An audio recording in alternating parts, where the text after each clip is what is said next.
Assalamu alaikum, қадірлі замандастар, Атығы телеканалының әзиз ықыласпентлері. Бәршіңізге Рамазан айы мүбәрек болсын, тұтқан оразаларыңыз, бәрше жақсы ниетлеріңіз Алла дәргайында қабыл болсын. Әзиздер, Нүкіс қаласы бас имамы Разып Бахрамадин ұстаз менен біргелікте және де Насият Уз сайты менен біргелікте басылаған насият көрсетуіміз экран арқалы сізге әнәм етілмекте. Ассаламу алейкум, ұстаз. Алейкумассалам. Ұстаз, мінекей Рамазан айында көпшілікте сұрау оятатығын, көпшілікті қызықтыратығын закат, пітір садақалары хақында бүгін сөйлессек. Келің ең дәслеп сол закат садақасы хақында түсіндіріп өтсеңіз. Бисмиллахир-рахманир-рахим. Алхамдулиллах, вассалату вассаламу ала расулиллах. Аллах табарак ва таалаға хамду саналар, пайғамбарымыз алейхиссаламға салауатты саламлар болсын.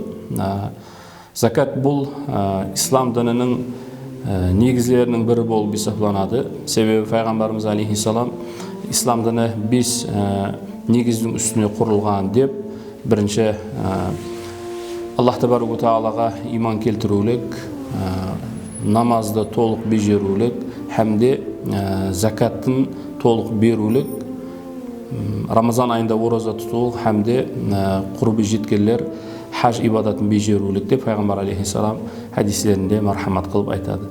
Демек, міне осы хадистен келіп шығып айтатын болсақ, бұл демек мұсылман адам бежеру керек болған негізгі ибадатлардың бірі болып есептелінеді.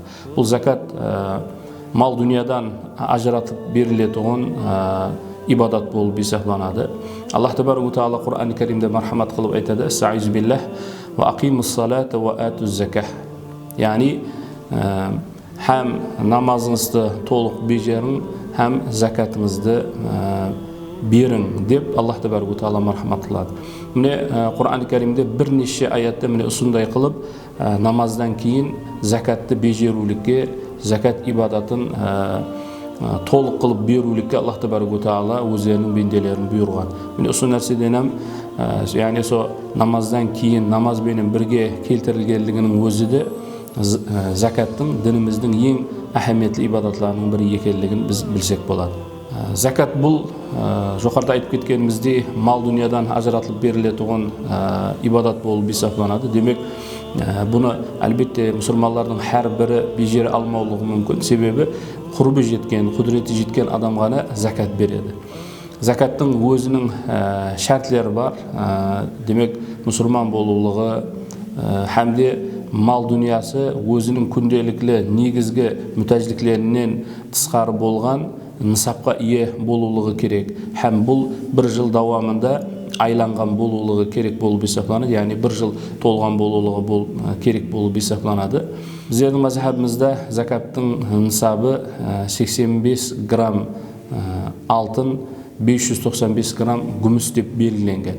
Демек, қайсы бір адам міне осы мықдардағы, яғни со алтынға яки күміске ие болса, яки осы алтын яки күмістің бағасына тең болған қаражетке ие болатұғын болса, һәм бұған бір жыл толған болса, демек ол закатты бежерулігі керек болады. Демек, закат алтыннан, күмістен, һәмде сауда сатық қылынатұғын затлардан, сонымен біргелікте шаруа малларынан беріледі.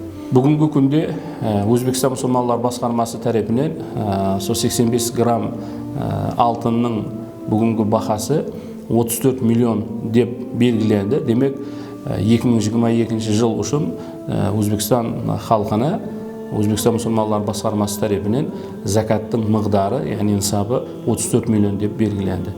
Демек, осы закат нысабына ие болған адам бір жыл давамында сонша миқдарға, сонша қаражетке ие болып тұрған болса, бір жылдан кейін закатты берулік оның мойнына фарыз болатұғын екен. Көбінесе сауда сатықпен шұғылданатұғын адамларға бір әпуай қылып түсіндіріп кететұғын болсақ, бір жыл давамында айландырған қаражетін бір жылдан кейін һәмме дүканындағы бар затларының һәммесінің бағасы есептелініп, сонымен біргелікте адамларға беретұғын қарыздары болса онdan аптасланады, адамлардан алатұғын қаражетлері, яғни қарыздары болатұғын болса соған қосылып, умуми һәммесін бір бағасы шығарылғаннан кейін міне ұсымнан 40-тан бірін закат қылып берулігі керек болады. Ұстаз, енді жоғарыда айтып жатырсыз, бұл закат шаруалардан да беріледі деп жатырсыз. Шаруа мәселесінде закат беру қалай болады? Шаруа малларынан закат берілетін хайуанлар бұлар қой, ешкі, қара мал, түйе, ат, міне осы хайуанлардан закаты беріледі. Бұлардың, мәселен, қой, ешкіні алып көретін болсақ, саны 40-қа жетсе, солардың біреуін закат қылып берулігі керек болады. Қара малларда 30-ға жететін болса, 1 жасқа толған бұзауды закат қылып беру керек болады. Түйеде саны 5-ке жетсе, 1 қой беру керек болады. Атта болса, со аттың бақасының 40-дан 1-ін закат қылып берулігі демек шариатта белгілеп көрсетілген. Өз негізінде демек қанша қой яки қара мал өсулікте давам ететін болса, демек шариатта белгіленген өзінің нысаблары бар. Солар көрсетілгендей, со тәртіпте со шаруа малларының закатларын берулікте давам етеді. Ұстаз, неге қазір закатты кімлер беру керек екенін түсініп алдық. Енді таби сұрау туылады, бұл закатты кімлерге берген мақұлырақ болады? Әлбетте болам көп халықтың ішінде сұраулатуын сұраулар, яғни сол өзінің туысқаныма, ағама, ініме закатымды берсем бола ма деген мәнінде сұраулар көп туылады. Өзі закат бірінші нәубетте сол өзінің туысқанларынан бастап берілулігі абзал болады. Яғни сол ағасы, інісі, яки ажапасы, қарындасы болатын болса, яки олардың перзентлері, яки дайысы, яки сол дайысының перзентлеріне ұқсаған жақын әтрafындағы туысқанлары, ағайындыларынан бастап закатты берулік дінімізде абзал іс екенлігі айтылынады. Және закат берулік мүмкін болмаған, яғни сол кімдерге закат беруге болмайды дейтін болса, бірінші нәубетте ата-ана өзінің перзентіне закат берулігі дұрыс емес, яки перзент өзінің ата-анасына закат берулігі дұрыс емес, ерлі-зайып бір-біріне закат берулігі дұрыс емес.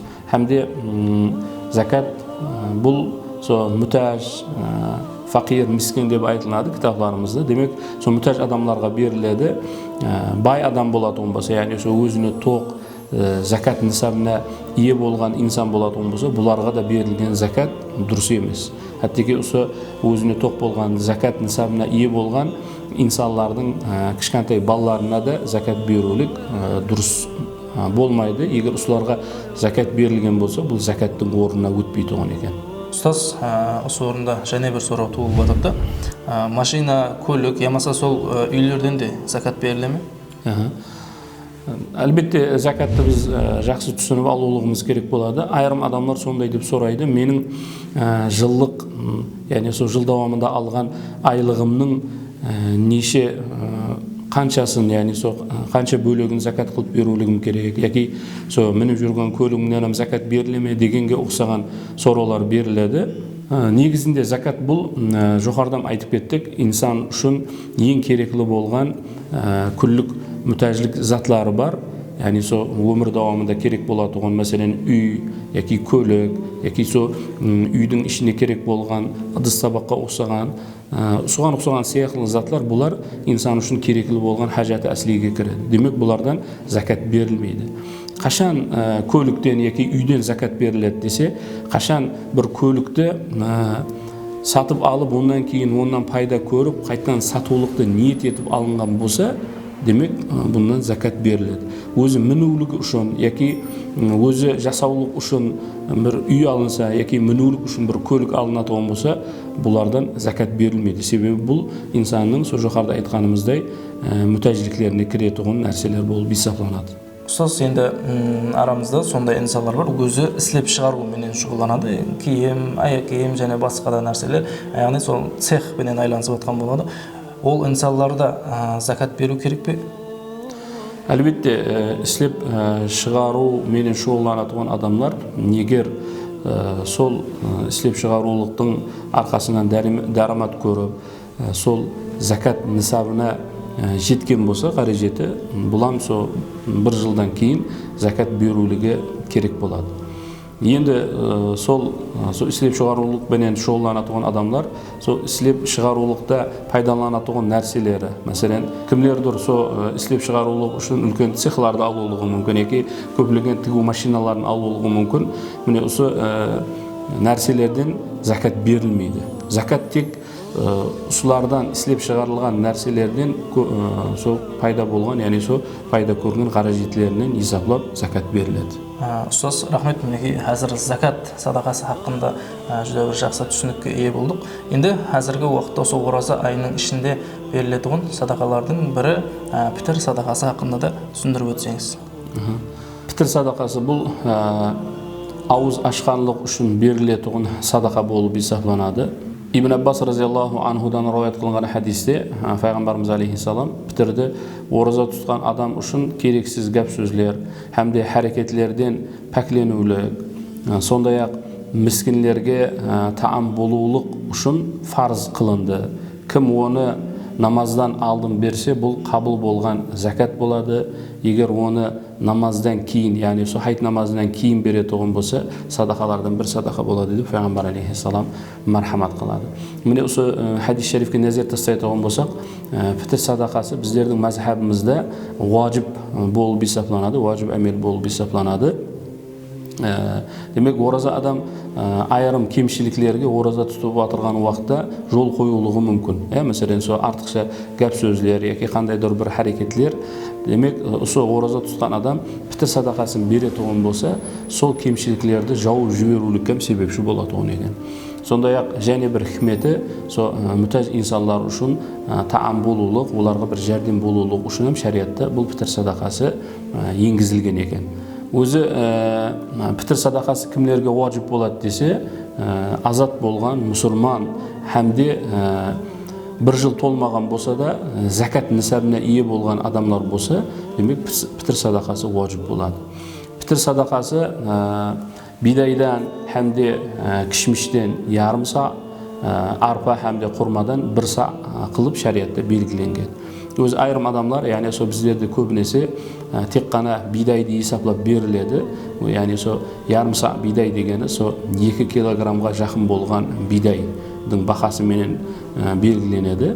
Биыл мәселен сол Нүкіс қаласында базарларда 1 килограмм бидай орташа 4000 болғанлығы үшін биылғы пітір сол бидайдың есабынан 8000 деп белгіленді.